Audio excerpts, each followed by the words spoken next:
The essential principle of business, of occupation in the world is this. Figure out some way in which you get paid for playing.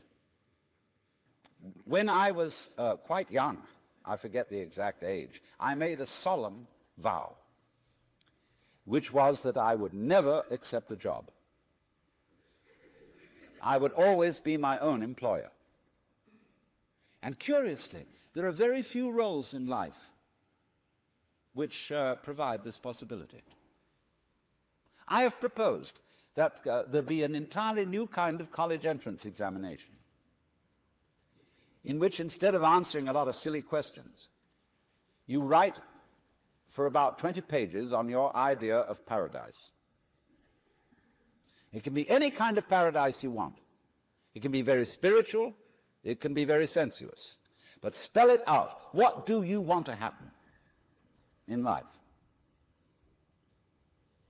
And then you will hand this thesis in to an assigned tutor on the faculty. And he'll read it over and examine you closely as to whether this is what you really want.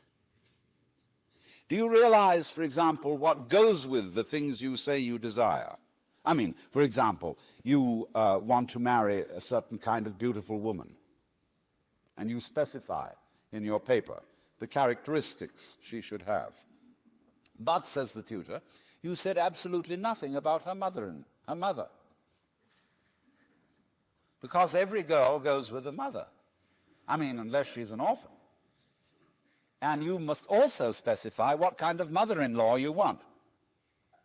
Well, then you have to stop and think about that. And that's just an illustration of going into detail and being very careful about what you desire, because there's a good saying, be careful of what you desire. You may get it. So this is the problem of thinking out carefully where it is that you want to go. There is a doctrine in the Jewish religion that when God created Adam, he put into him a spirit which is called the Yetzer Hara, and that means the wayward spirit, or what I call the element of irreducible rascality. And that is in us all. A little bit. It's not the whole of us.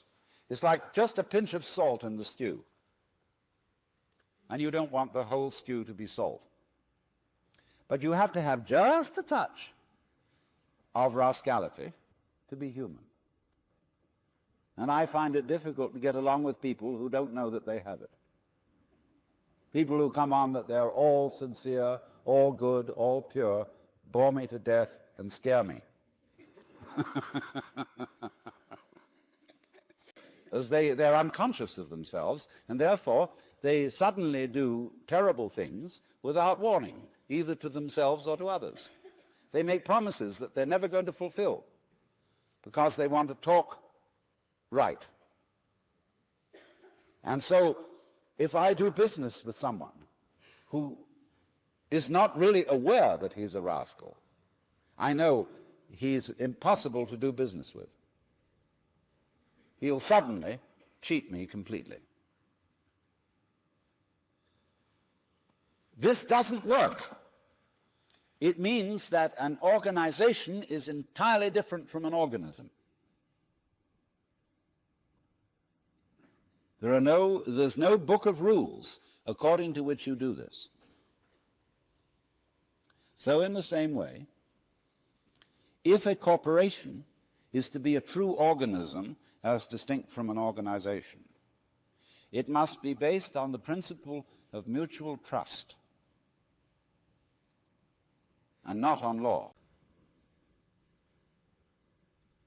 And as soon as you've got a system where, for example, in a supermarket, there are mirrors all over the place, TV cameras watching everything, all kinds of checks on the cashiers that they won't sneak off with something, you've got a system that increasingly won't work because nobody will want to work there. one of the major reasons for hippies and dropouts is that human beings don't want to work under conditions like that because they are mechanical conditions. And the mechanism is quite distinct from the organism, because the mechanism is arranged on linear plans, the book, whereas the organism transcends that.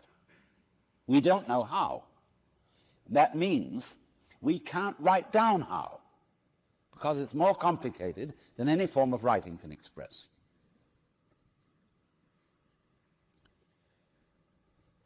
Now, the computer speeds up linear calculation to a terrific extent,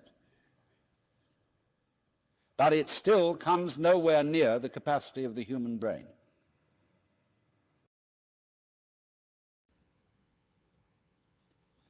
And so this is something that has to be recognized as a principle. Now let me give another illustration of it. Every corporation employs a number of people in research. Let's take IBM. They have a huge center down near San Jose where they have a research staff. And one of the first things they had to recognize is that you can't put creative research people under the clock. You've got to trust creative research people to fool around, to sit about, drink coffee or maybe whiskey, and scratch their heads and look at blackboards and play. And then suddenly, zingo, some interesting result will occur. But if you make them punch clocks, and if you say, these are the things that you've got to discover, it won't work. So the corporation has to make an act of faith in its research personnel. It has to say, we recognize you have an amazing gift called brains. We don't know what these are, but it seems that in the past you've been fruitful. And so we're going to employ you to do your thing, whatever that happens to be.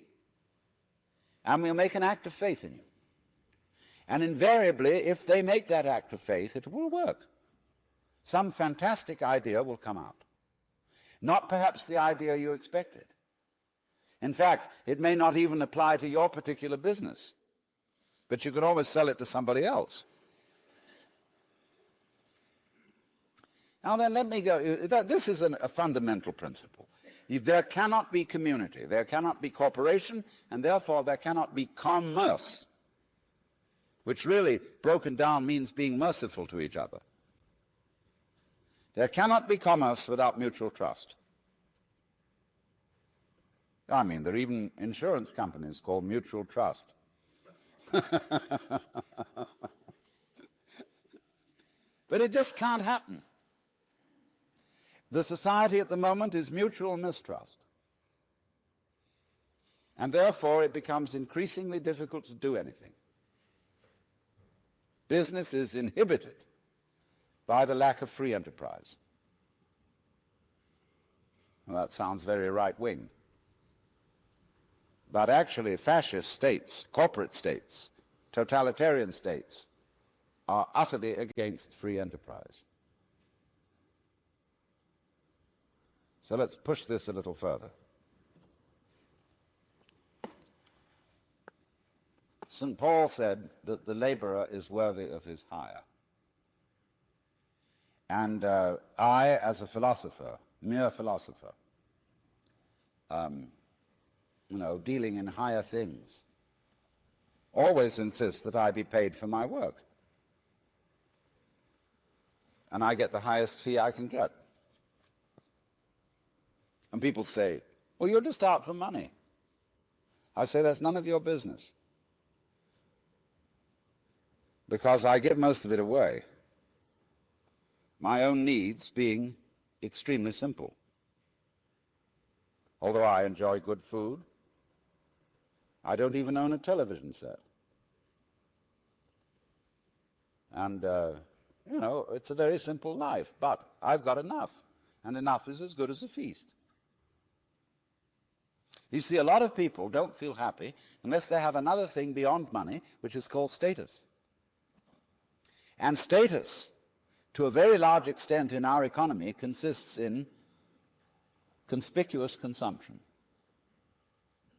In having this thing and that thing and the other thing, in having a swimming pool, a Ferrari, a certain kind of clothes, and a certain kind of house with an enormous round-style picture window, and so on and so on and so on.